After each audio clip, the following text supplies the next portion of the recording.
Imagine a rare, cursed vinyl record that contains the actual voice of the devil. Anyone who presses play is instantly doomed. The music freezes the headphones to their skull, locking the demonic whispers inside their brain. Driven to absolute madness in seconds, the only way to stop the voice is a brutal death.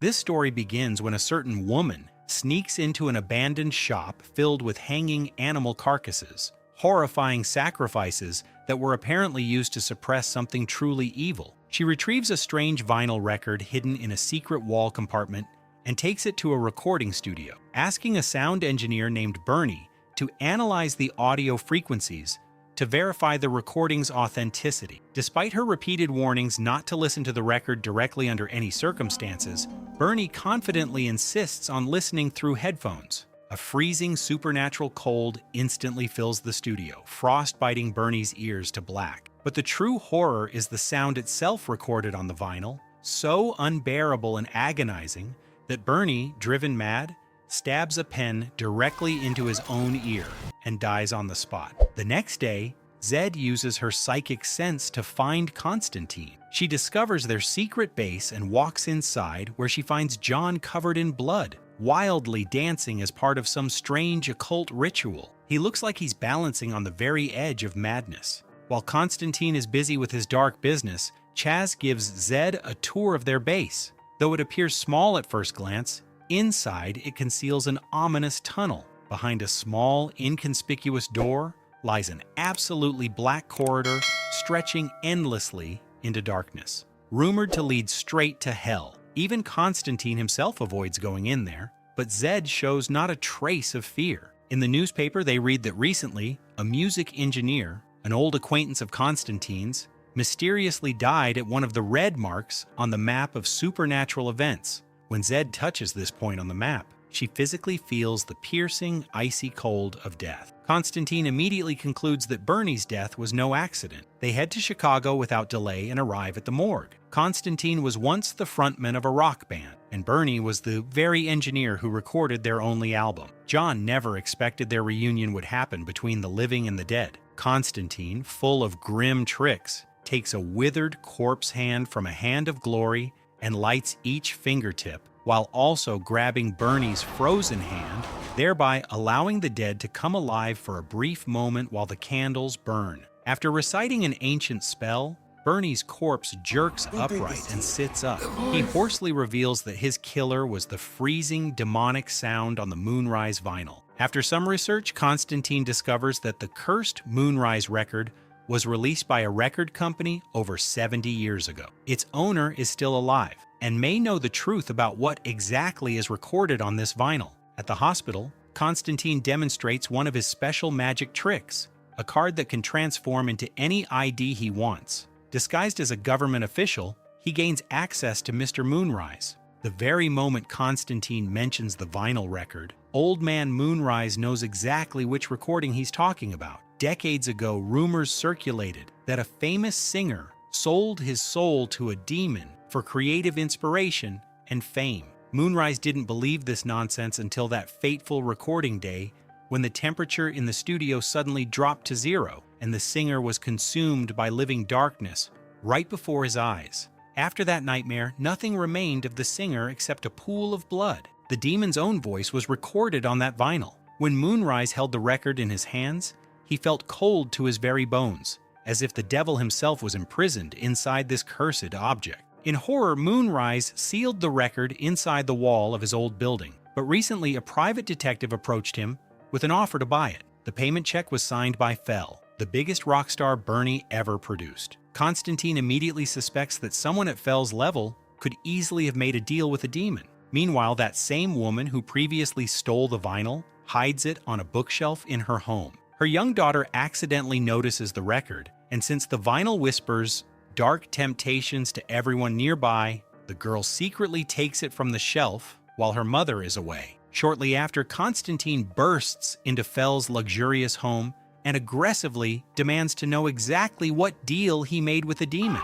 But Fell is confused. He has no idea what this is about. At this tense moment, Fell's wife, that same woman from the beginning of the episode named Jasmine, aims a gun directly at Constantine, and confesses that she was the one who made the cursed deal. She begins to reveal the entire agonizing truth. It turns out that many years ago, Fel was diagnosed with terminal cancer. To save her beloved husband from inevitable death, Jasmine desperately sold her own soul to a demon. Hearing this, Constantine softens somewhat. He understands the desperate woman's motives. When he carefully reads the demonic contract, he realizes that the date for claiming Jasmine's soul is rapidly approaching. The broker demanded that she use the cursed vinyl to pay her hellish debt, which led to Bernie's horrific death. Jasmine must make the final exchange tonight, but Constantine decides to go to the meeting in her place to personally confront the soul trader. After Constantine leaves,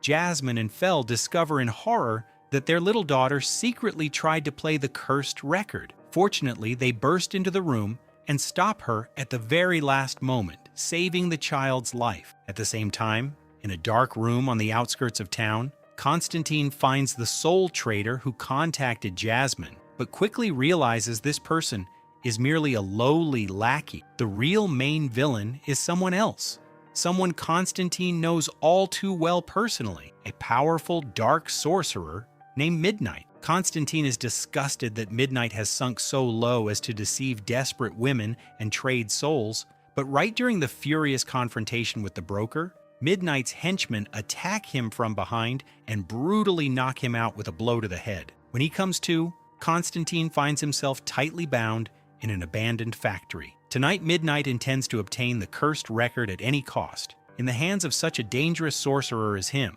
the demonic vinyl will become a devastating weapon of mass destruction, and Midnight won't let his old acquaintance interfere with his plans. Midnight makes a deep cut on Constantine's arm with a sharp knife and mockingly places a vial of blood-clotting agent out of reach. If Constantine manages to free himself using magic, the vial might save his life. Otherwise, he'll bleed out. Meanwhile, Zed intuitively senses something is wrong with Constantine and urgently calls Chaz for help. At the same exact time, two armed thugs of Midnight's burst into Jasmine's home to forcibly steal the record. Jasmine, desperately trying to avoid violence and protect her family, surrenders the vinyl without a fight. But the cursed object immediately begins to mentally manipulate the thieves, forcing them to find a place where the recording can be played for the maximum number of listeners. Parallel to this, a homeless person accidentally finds the bound Constantine. Using his shape-shifting card,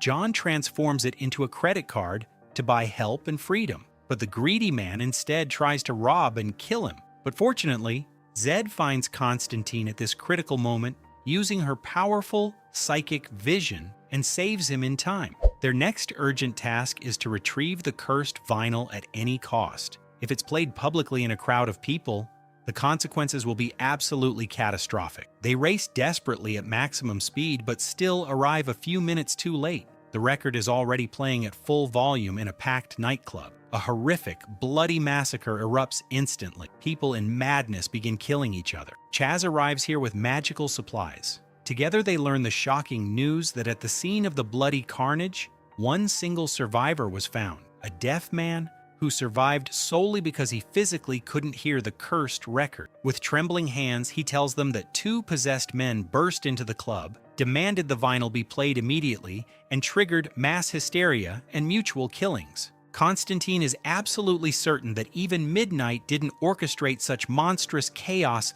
and senseless slaughter. It's the demon itself inside the record that forcibly made the possessed men play it in a crowded place to harvest more souls. At this critical moment, Constantine suddenly sees a mystical vision of a white tiger. Immediately after, Chaz notices an advertising poster for the university radio station with exactly the same tiger mascot symbol. They instantly understand that's where the possessed want to take the record to broadcast the curse across the entire city through the airwaves. So all three immediately race to the university campus in a race against time. Constantine turns on loud music through headphones at full power to block the demonic curse, while frantically searching for the radio booth. Chaz and Zed, meanwhile, try to cut power to the station, but the electrical distribution panel is locked tight. Chaz chooses the most direct and brutal approach. He rams the panel with his car at full speed, completely cutting off the station's electricity. But the cursed record continues to supernaturally play inside the locked booth, even without power. Constantine accidentally catches his headphone wire on a door handle and ruins them, and through this is instantly overwhelmed by the unbearable, demonic sound. At the critical moment, Midnight himself unexpectedly appears in professional, noise-canceling headphones and coldly shoots the record player, destroying the mechanism and saving everyone from the curse. One of the cursed thugs furiously pulls out his gun and opens return fire. When Constantine finally comes to his senses and regains his bearings, he magically locks both thugs inside the booth and begins reciting a powerful summoning spell, calling forth that same ancient demon who made a blood pact with the original singer decades ago. The demon materializes from shadow into our world and greedily reclaims his stolen voice from the record. Midnight panics at this moment, realizing he definitely won't get the cursed record and its power now. The enraged demon carelessly crushes both thugs like fragile rag dolls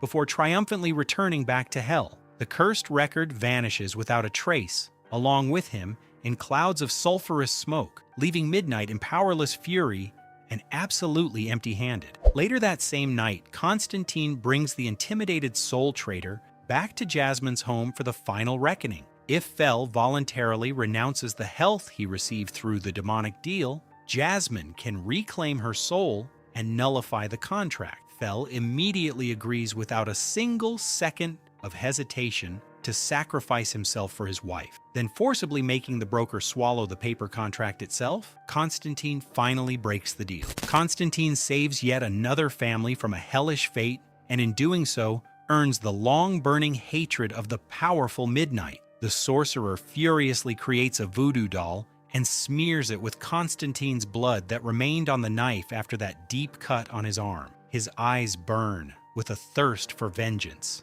and on this ominous moment, the story ends.